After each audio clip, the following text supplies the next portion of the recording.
श्री सीताराम। श्रीमद् भगवत गीता अध्याय 5 श्लोक क्रमांक 2। भगवान यहाँ पर अर्जुन के प्रश्न का उत्तर दे रहे हैं।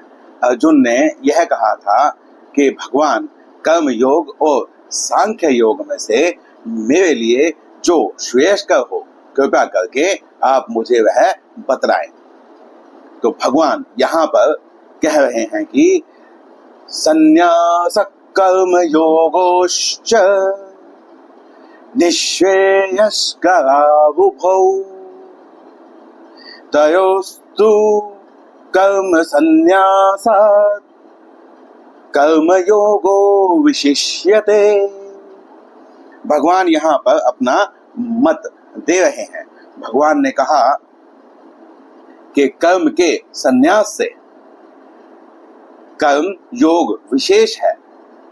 यदि तुम विशेष ही जानना चाहते हो तो यह है, परंतु जो कर्म योग है और जो सांख्य योग है परिणाम में ये दोनों ही कल्याण करने वाले हैं। इन दोनों की तुलना करने की आवश्यकता नहीं है। अब भगवान यहाँ पर कर्म योग को विशेष क्यों बतलाते हैं? क्योंकि कर्म योग साधन में सुगम है।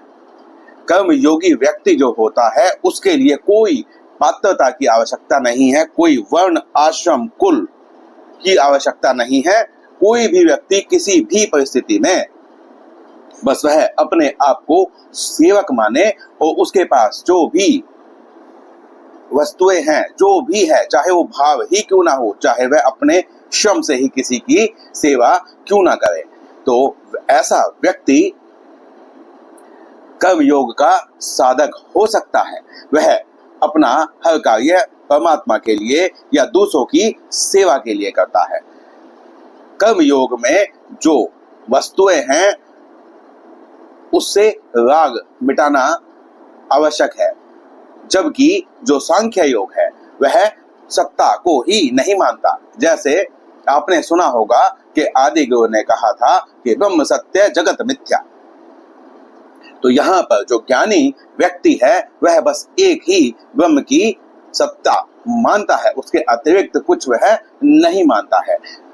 जो सांख्य योगी होता है उसके साथ साधना के समय अहम बहुत लंबे समय तक रह सकता है, क्योंकि वह कहता है मैं मुमुक्षु हूँ, या मैं ऐसा भी कहता है कि अहम ब्रह्मास्मि, कि मैं ही ब्रह्म हूँ। इसमें सूक्ष्म रूप में कहीं ना कहीं कोई अहंकार रह सकता है, जबकि सांख्य योग जो है वह पूर्णतया स्वतंत्र कह सकते हैं कि नहीं है, क्योंकि जब तक व्यक्ति कर्म योग का साधन न करे तब तक सांख्य योग को पाना बहुत ही कठिन है। कर्म तो करने ही होते हैं, परंतु कर्म योगी जो होता है वह जिस प्रकार कर्म करता है उससे वस्तुओं की सत्ता रहे या न रहे उससे कोई फर्क नहीं पड़ता है, बल्कि संसार को ही वह साधन बनाकर और परम परमात्मा को ध्याता है। कर्म योगी जो होता है, जैसे हम एक उदाहरण से समझते हैं कि यदि मान लीजिए आपके पास एक कंबल है और बहुत सर्दी का समय है, आप सामने किसी व्यक्ति को देखते हैं कि उसे भी ठंड लग रही है, उसे कंबल की आवश्यकता है। ज्ञान योगी जो है वह यह मानता है कि एक ही ब्रह्म है, तो उससे उन बाकी चीजों की सत्ता को नकार देने में परेशानी नहीं होगी। जबकि जो कर्म योगी है वह कर्म योग करता आ रहा है, उसका सेवा भाव का इतनी अधिकता है कि वह अपने पास जो भी उपलब्ध वस्तु होती है वह सदा से ही दूसरों को देता आ रहा है। उसे अपना कष्ट महसूस ही नहीं होता है, इसीलिए वह उस कंबल को आसानी से उस व्यक्ति को दे देगा, क्योंकि उसे इस बात का अभ्यास है। परंतु जो सांख्य योगी होता है उसे सत्ता न मानने का अभ्यास है, उसे अपनी वस्तुएं किसी को देने का अभ्यास नहीं है। सांख्य योगी जो होता है वह जो तप तप करता है, वह तो जो ज्ञान ग्रहण करता है वह अपने लिए करता है, उससे सिर्फ उसका ही कल्याण होता है। यदि हम कर्म का पूर्णतः संन्यास कर दें, हम समाधि लगाकर बैठ जाएं, तो उस समाधि से सिर्फ मेरा ही लाभ होगा। परंतु जो कर्म योगी व्यक्ति होता है वह संसार के साथ जुड़ा रहता है, वह संसार की सेवा करता है, उसके आचरण को देखकर वो बहुत सारे लोगों का भी भला हो सकता है। तो इसीलिए भगवान ने यहाँ पर विशेष रूप से कहा है कि चाहे कर्म योग हो चाहे सांख्य योग हो, दोनों से ही कल्याण होता है, मोक्ष की प्राप्ति होती है। परंतु जो कर्म योगी होता है या कर्म योग जो है वह सांख्य योग से विशेष है। यहाँ पर संन्यास का अर्थ सांख्य योग लिया गया है। एक और उदाहरण से समझते हैं कि यदि आपके सामने एक थाली में रोटी रखी जाए तो उसमें कुछ सूखी रोटी होंगी, कुछ बासी रोटी होंगी और कुछ सही रोटी होंगी, तो आप उसमें से कौन सी रोटी निकालेंगे? 90% व्यक्ति उसमें से सूखी और बासी रोटी को निकाल देंगे और जो सही रोटी है उसे ही ग्रहण करेंगे, क्योंकि यहाँ पर आप अपने ग्रहण के लिए देख रहे हैं। परंतु यदि आपको वही एक थाली मिले जिस थाली में सही रोटी है, बासी रोटी है और सूखी रोटी है, अब आपको यह कहा जाए कि यह अपने पड़ोसी को या अपने किसी जानने वाले को या किसी भी व्यक्ति को आप इन रोटियों को दे दीजिए, तो आप उस थाली में से अच्छी अच्छी रोटी निकालेंगे और वही देंगे।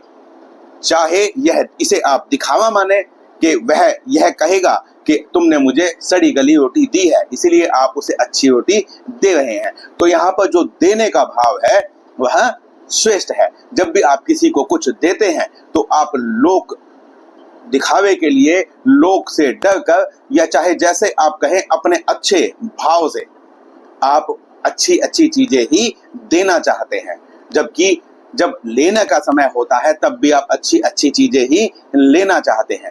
इसीलिए वह कंबल वाला जो उदाहरण हमने दिया उसमें यह है कि जब दुख और सुख की बात होती है, जब अपनी देह के लिए जो हमें सही लगता है हम उसे ही ग्रहण करना चाहते हैं, परंतु यदि सेवा भाव हो तो हम फिर अच्छी अच्छी वस्तुएं दूसरे व्यक्तियों को भी देना चाहते हैं। इसीलिए कर्म योग जो है वह साधन में सुगम है। इसके अतिरिक्त भगवान ने यह भी बताया था कि प्रचलित विधि से ज्ञान ग्रहण करने के लिए सबका अधिकार नहीं है। गुरु के पास जाना, उनके प्रति श्रद्धा रखना, उनकी सेवा करना, फिर उनसे वह उपदेश करेंगे तब भी वह ज्ञान हमें प्राप्त हो पाएगा कि नहीं हो पाएगा। इसके अतिरिक्त आज के समय में सभी लोग गुरुकुल में नहीं जा सकते हैं, सबके पास ऐसा अवसर नहीं होता है और सभी लोगों को गुरुकुल लेते भी नहीं है। आजकल गुरुकुल की संख्याएं भी कम है और गुरुकुल भी उस स्तर के जो भगवान ने जिस समय उपदेश दिया था उस स्तर के आज हमें उपलब्ध नहीं होते हैं। आज की दौड़ भाग भरी जिंदगी में ज्ञान ग्रहण करने के लिए गुरुकुल जा पाना सभी के लिए संभव नहीं है।